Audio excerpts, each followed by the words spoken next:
Hi bro. ఎలా అనిపించింది కల్కి సెకండ్ ట్రైలర్? సెకండ్ ట్రైలర్ అంటే బ్రో ఇప్పుడు మన అంటే ప్రభాస్ అనేది మన ఇండియా అంటే ఏపీ తెలంగాణకే.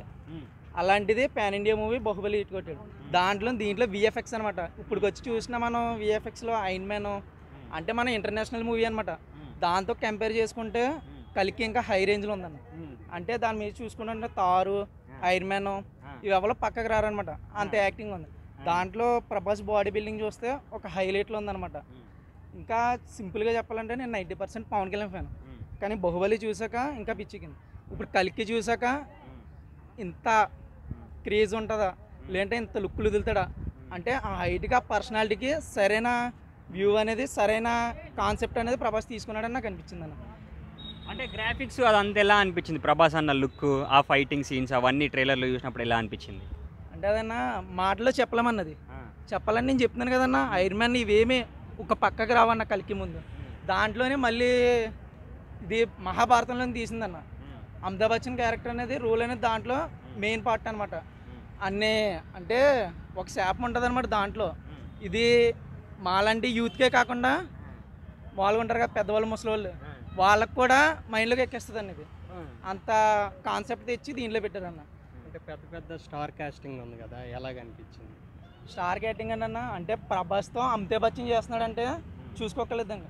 అంటే మన తెలుగు హీరోతో బాలీవుడ్ యాక్టర్ అమితాబ్ బచ్చనే చేస్తున్నాడంటే ప్రభాస్ క్రేజ్ ఎంతవరకు ఉందో నాకు అది ఒక రేంజ్లో వ్యూ అవుతుందన్న.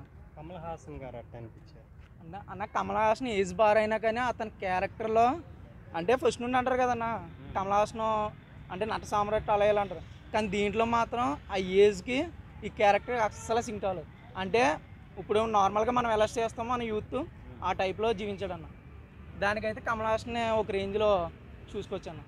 కలెక్షన్స్ వైజ్గా చూసుకుంటే ఎలాగ ఎక్స్పెక్ట్ చేస్తున్నారు? చెప్పుకోకలేదన్న దాని గురించి. అంటే అనుకున్న దాని మీద బాహుబలి అంత అలా హిట్ కొట్టిందంటే దాని మీద ఇంకా ఎక్కువ వస్తుంది అన్న. అంటే అనుకున్న దాని మీద డబల్ అవుద్ది అన్న, అది నేను చెప్తున్నాను. అంటే ఇప్పుడు 3 వరల్డ్ క్రియేట్ చేసేసి ఒకదానికి ఒకటి సింక్ చేశారు, ఎలాగనిపిస్తుంది? అదన్నా మామూలుగా ఈ టాపిక్ అనేది ట్రైలర్ చూస్తేనే మూవీ ఎలా ఉంటుందో మనకు అర్థమవుతుంది. అలాంటిది ఇంకా నేను చెప్తున్నాను, ఇది ట్రైలర్ చూసి మూవీ డిసైడ్ అయిపోవచ్చు బ్రో. అంటే ఇంతకుముందు ట్రైలర్ చూసి ట్రైలర్ హిట్ అవుతే మూవీ హిట్ అవుతుంది అనుకునే వాళ్ళం, కానీ మూవీ ఫ్లాప్ అయ్యేది. కానీ ఈ టైంలో కల్కి చూస్తుంటే ట్రైలర్ చూస్తేనే మూవీ ఇంకా హిట్ అనిపిస్తుంది.